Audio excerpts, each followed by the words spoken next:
some people know him as the Professor. But in his most memorable moment, he and his partner Phil Dalhouser schooled the rest of the world and won an Olympic gold medal at the 2008 Beijing Games. As far as beach volleyball goes, it's tough to top Olympic gold medal. And the Beijing 2008 Games were, a topsy-turvy one for Phil and I, but it was a really great event in the end because we went from losing our first match and a lot of adversity to kind of getting it all back together and ultimately end up winning the gold. After playing professionally for almost 20 years and pairing with several different partners, Rogers joked that finding the right partner is like dating.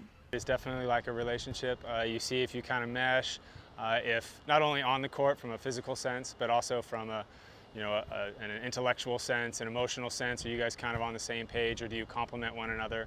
That's something that Phil and I definitely had at a very high level. And I've been fortunate. I played with Sean Scott and had that as well. Played with Dax Holdren, had that. And so I've had two partners the last year, Ryan last year, and then this year Theo Brunner. Rogers partnered with Theo Brunner in 2013, but their volleyball relationship started long before that. Actually recruited Theo to UCSB. I was coaching at UCSB for the indoor team and recruited him there and actually coached him for 2 years before I left the program. So I knew him from back when he was in high school, and when he came out here on the beach, watched him play. I think he's a great athlete. I remembered that from when I recruited him, and I think he's going to have a bright future on the beach. Rogers and Brunner are both very different players, but as a team, they're a good match. I think our strengths is when he's on as far as blocking. He can be a dominant blocker when he's on.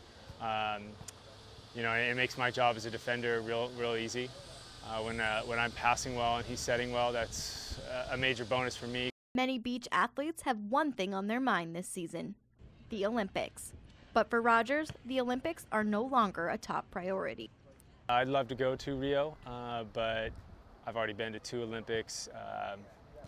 I'm not willing to sacrifice perhaps as much as I would have if I were 25 years old again, and that was a major goal of mine. I've got a family now, a wife and 2 kids, and those things have become priority.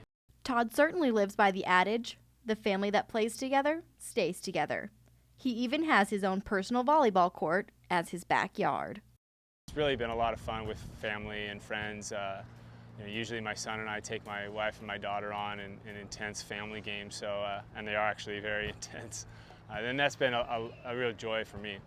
Although volleyball has been Todd's profession for many years, his future may include a different path. So interested in the business side of the sport, and to be honest with you, I could also just leave the sport entirely and just go do something completely separate, as long as I had the people that I wanted around me, my wife and my lovely dogs and children. Todd's 24 international wins has secured his legacy in the sport. He is far from being over the hill, but only time will tell what's left for this cagey Olympic gold medalist. For the World Series of Beach Volleyball, this is Cecily Seljaskog of the Cronkite Los Angeles Sports Bureau.